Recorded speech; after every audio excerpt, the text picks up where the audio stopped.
Only one man alone stands to save the world from the Koma clan and their plan to destroy the world. His name was Hagane, the lone survivor of the Fuma clan, which was massacred by the Koma clan. Bought back from the fringe of death and given a cyborg body, Hagane swears vengeance against the Koma clan. This is Hagane from CA Production and Hudson, released in 1995. It's an action platformer game, and this one's kind of an interesting game. Developed by CA Production, published by Red Entertainment and Hudson for the Super Nintendo.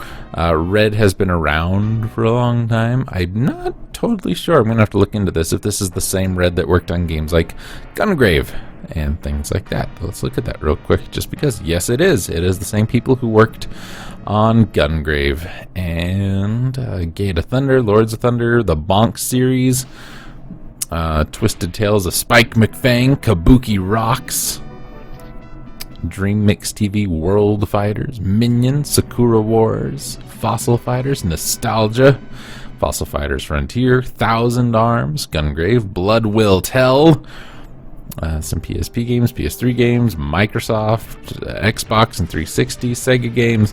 Yeah, they've been around for a little while, these folks at Red Entertainment. We take on a ninja cyborg, or the role of a ninja cyborg, and take revenge on an opposing ninja faction. Traditional Japanese and samurai aesthetics in a futuristic setting. Hagane was developed by CA Production, published by Hudson Soft. The game has escalated in resale value. In 2014, the Japanese version could retail for £100, and the American version hovered at between £400 and £500 sterling. Nintendo Power praised its challenging gameplay, non-stock action, and controls, comparing it to Ninja Gaiden. They criticized its lack of variation and subpar graphics, which they compared to a good NES game.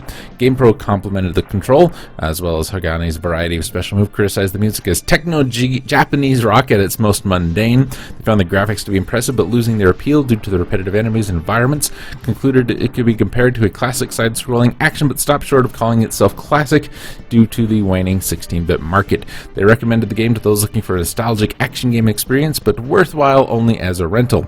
A review for Next Gen complimented the game's dark and detailed graphics, a suitable enemy abundance and variety, and the wide set of attacks, but he criticized the lack of originality, particularly what he saw in a striking resemblance to the Sega Genesis Shinobi series.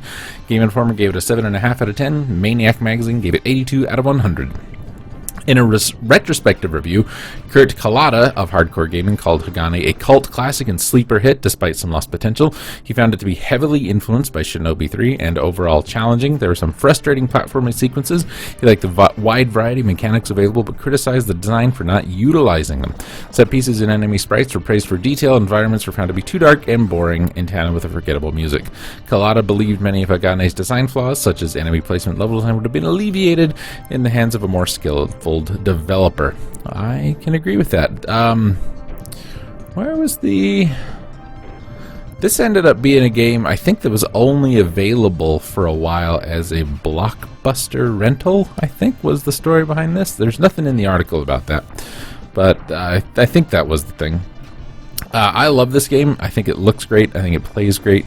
It is not, top tier amazing on every level, but I really like what they were going for. I really like the look and the feel. Whoever compared it to Ninja Gaiden did a great job with that comparison.